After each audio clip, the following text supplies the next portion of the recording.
Bonjour et bienvenue dans notre exploration d'aujourd'hui. On part à Tokyo, mais un peu hors des sentiers battus. Direction Sunamachi, dans l'arrondissement de Koto. Oui, un coin de Shitamachi, la ville basse, qui est peut-être moins connu qu'Asakusa, mais qui, d'après nos sources, a vraiment une histoire riche et un charme bien à lui. Exactement. Alors, notre idée aujourd'hui, c'est de plonger dans les récits, les histoires un peu cachées de ce quartier, en s'appuyant sur pas mal de documents, articles, infos locales, recherches, même des vidéos. Et on va essayer de dénicher quelques pépites pour les visiteurs curieux. Tout à fait. Et Sunamachi, c'est fascinant parce que c'est vraiment un lieu façonné d'abord par sa géographie, une terre très basse, gagnée sur l'eau, et puis par l'histoire humaine. Beaucoup de défis, de reconstruction et une communauté très soudée. On va explorer un peu ces différentes couches du passé. Super programme. Alors, commençons par le commencement. Comment ce quartier est né au juste? D'où vient ce nom, Sunamachi? Alors, le nom lui-même, Sunamachi, ça veut dire quartier du sable, Suna. Et ce sable, il est directement lié à un personnage presque légendaire, Sunamura Shinzaemon. Sunamura Shinzaemon, d'accord. Oui, en fait, après le terrible incendie de Mireki en 1657, qui a ravagé une bonne partie d'Edo, Shinzaemon a eu cette idée assez folle pour l'époque, assécher des terres marécageuses. On appelait ça le Kantaku. Assécher des marais? Carrément. Mais pourquoi faire? L'objectif était crucial, créer de nouvelles rizières, des shinden. Il fallait absolument nourrir Edo, qui était en pleine expansion, surtout après l'incendie. Ces nouvelles terres, logiquement, on les a appelées Sunamura Shinden, les rizières de Sunamura. D'accord, les rizières de Sunamura. Il fallait oser quand même. Ah oui, c'était un sacré défi. Faut imaginer, on est sur un delta, une terre très plate, formée par les sédiments des rivières. C'est ce qu'on appelle une zone 0 mètre, très basse altitude. Un héritage, en fait, de l'ancienne baie de Tokyo de l'époque Jomon. Une zone 0 mètre. Ça sonne un peu risqué, non? Complètement. Une vulnérabilité historique aux inondations, aux typhons, aux marées. D'ailleurs, les sources mentionnent un truc assez parlant. À Minamisuna très chaume, un poteau. Un poteau. Oui, un poteau indicateur de niveau d'eau. Il montre jusqu'où l'eau est montée lors de certains typhons passés. C'est un rappel constant de cette menace et, du coup, ça souligne l'exploit que ça a été de créer et de protéger ces terres. Ah oui, d'accord. Ça donne une perspective, c'est sûr. Et aujourd'hui, pour quelqu'un qui visite, comment on ressent cet héritage Edo? Il reste des traces? La trace la plus évidente, ce sont les noms des quartiers actuels. Kitasuna, Minamisuna, Higashisuna, Shinsuna. Nord, Sud, Est, Nouveau Suna. Tous ces noms viennent de Sunamura Shinden. Ah, d'accord. Donc même si le paysage est très urbain maintenant, se balader là-bas, c'est marcher sur une terre qui porte encore le nom de son créateur. Il y a aussi un petit monument, Sunamura Shindenato, qui commémore cette histoire. Intéressant. Une fois la terre créée, la vie s'est installée. Et là, les sources nous parlent d'un temple, Insokuji, qui serait un peu un témoin de l'époque d'Edo. Oui, le temple Insokuji, à Higashisuna, c'est un peu comme une machine à remonter le temps. On y trouve les tombes de personnages assez emblématiques de la vie à Edo, des profils très différents d'ailleurs. Ah oui, par exemple. Exactement. Il y a l'histoire d'un lutteur de sumo, c'est ça? Exactement. Yotsuguru Madayachi. Alors, c'était pas forcément le champion le plus connu, mais il est resté célèbre pour avoir participé à une bagarre mémorable, la Mezumi no Kenka. Une bagarre? Oui, une énorme rixe entre les lutteurs de son écurie et un groupe de pompiers d'Edo, les Mezumi-gumi. Ça tombe ici, ça rappelle un peu cette énergie populaire, parfois un peu brute de décoffrage, de l'ancienne capitale. Ambiance Edo garantie. Et l'autre personnage important enterré là, c'était qui? Alors lui, c'est un profil très différent. Matsumoto Kiyoshiro, un agriculteur, mais pas n'importe lequel, un pionnier, un tokunoka, comme on dit. Il a développé, tenez-vous bien, dès le XVIIe siècle, des techniques de culture forcée, le Sokusei Saibai. De la culture forcée? C'est-à-dire, en gros, il utilisait des sortes de serres chauffées, bien avant l'heure, pour faire pousser des légumes hors saison. Incroyable, au XVIIe siècle, et ça marchait. Apparemment, oui. Grâce à lui, le shogun lui-même pouvait avoir sur sa table des légumes primeurs, genre aubergines, concombres, très tôt au printemps. Un luxe incroyable pour l'époque. Ah ouais, quand même. Donc, sa tombe à un Sokuji, elle nous rappelle ce rôle nourricier essentiel de Sunamachi pour Edo, et aussi cette ingéniosité agricole qui existait déjà. On peut presque dire que l'ADN bonne bouffe de Tsunamachi, ça commence un peu là. C'est fou de voir ces deux histoires, le lutteur et l'agriculteur, coexister au même endroit. Du coup, le temple Ansokuji, c'est vraiment un trésor caché à visiter. Tout à fait, pour ressentir ces différentes facettes d'Edo. Et ce lien avec la nourriture, comme vous disiez, ça fait une transition parfaite vers la rue commerçante d'aujourd'hui. Mais juste avant, il y a une autre légende, plus ancienne encore. Ah oui, laquelle? Celle de Sarue. Ça concerne l'armure d'un guerrier. L'armure échouée, c'est ça? C'est ça. La légende dit que l'armure d'un guerrier du XIe siècle, Saru Tota, Saru voulant dire singe mort au combat, aurait flotté jusqu'à s'échouer sur ce rivage, d'où le nom Saroué, la crique du singe en quelque sorte. Une histoire ancienne. Et il en reste quelque chose d'aujourd'hui? Oh que oui. Le grand parc Saroué Onshi Koen, Saroué Onshi Koen, c'était un ancien dépôt de bois pour le shogunat, puis c'est devenu un parc. C'est immense, très vert, très agréable. Et qu'est-ce qu'il a de spécial, ce parc? C'est ce contraste saisissant. On est dans un lieu né d'une légende médiévale, c'est très calme, presque hors du temps, et paf, on a une vue imprenable sur la Tokyo Skytree ultra moderne. Ah oui, excellent.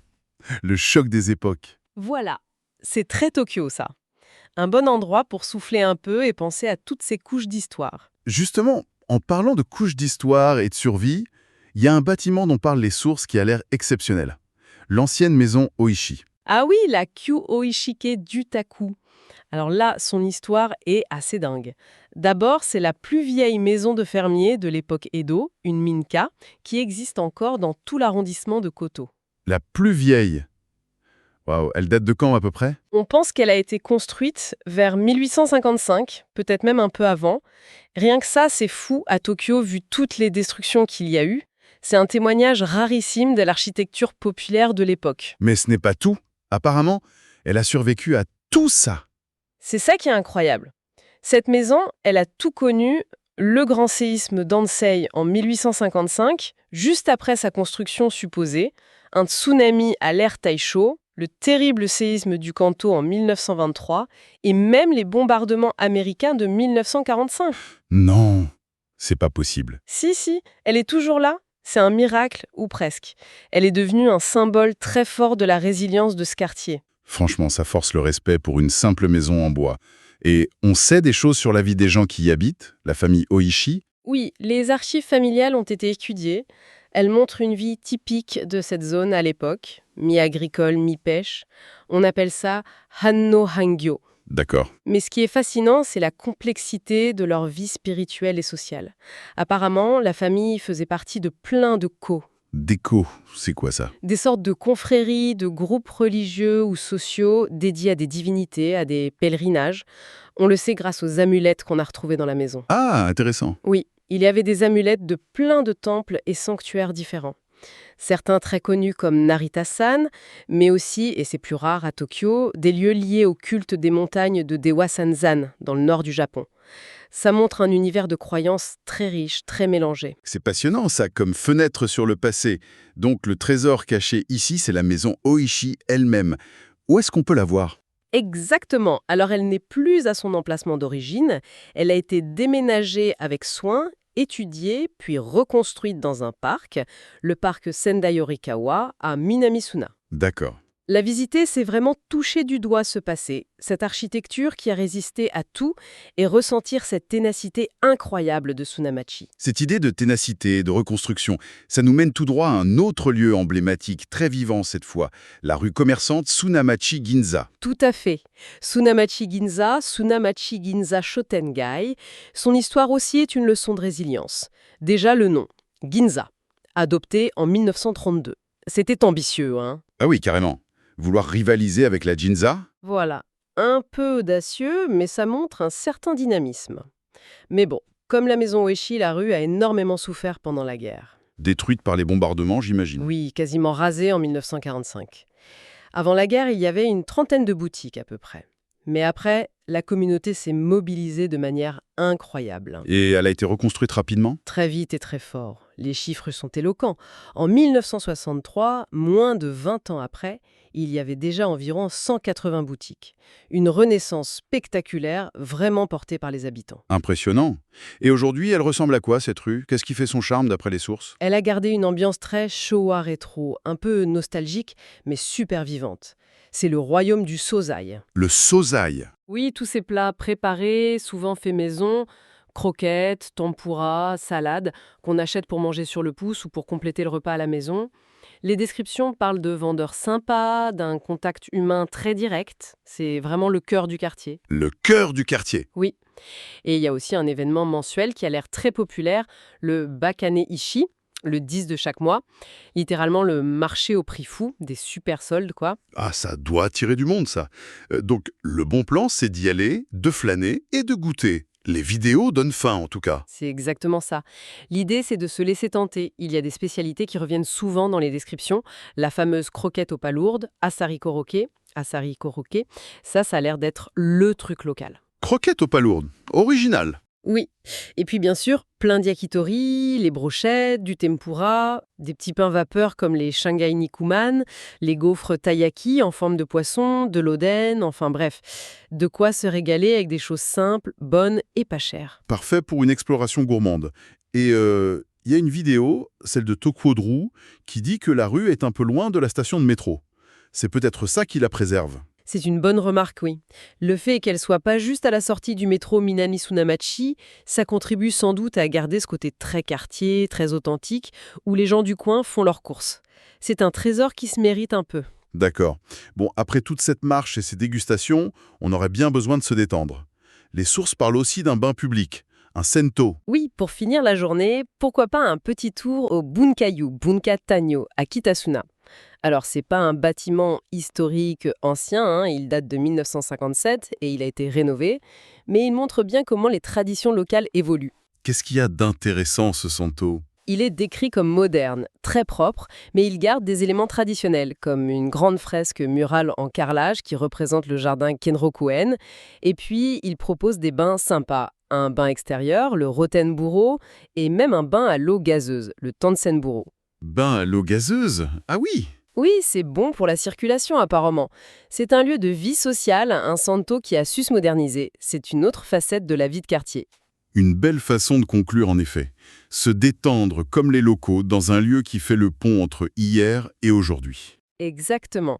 Une expérience authentique pour boucler la boucle. Bon, alors si on résume un peu ce voyage à Sunamachi, on a vu cette terre incroyable née de la volonté humaine, on a croisé des personnages hauts en couleur d'Edo, on a été marqué par cette résilience face aux épreuves, on s'est plongé dans l'ambiance unique de Sunamachi Ginza et on a vu comment des traditions comme le bain public continuent de vivre. C'est vraiment ça. Ce mélange constant de passé et de présent, d'histoires fortes et de vie de quartier très animée, c'est ce qui fait le charme particulier de Sunamachi, je crois.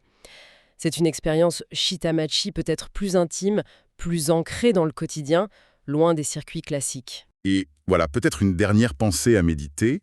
Maintenant qu'on connaît un peu mieux cette histoire, l'exploit de Shinzaemon, la survie de la maison Oishi, l'ingéniosité de Kyoshiro, la ferveur populaire, la renaissance de la rue commerçante, est-ce que ça change notre regard? Est-ce qu'en mangeant une simple croquette asari dans Sunamachi Ginza, on ne savoure pas aussi un peu toute cette histoire de résilience? C'est une belle question. Comprendre le passé donne souvent plus de saveur au présent. Exactement. Voilà une invitation à aller explorer Sunamachi pas juste comme un endroit, mais comme une histoire qui se raconte à chaque coin de rue.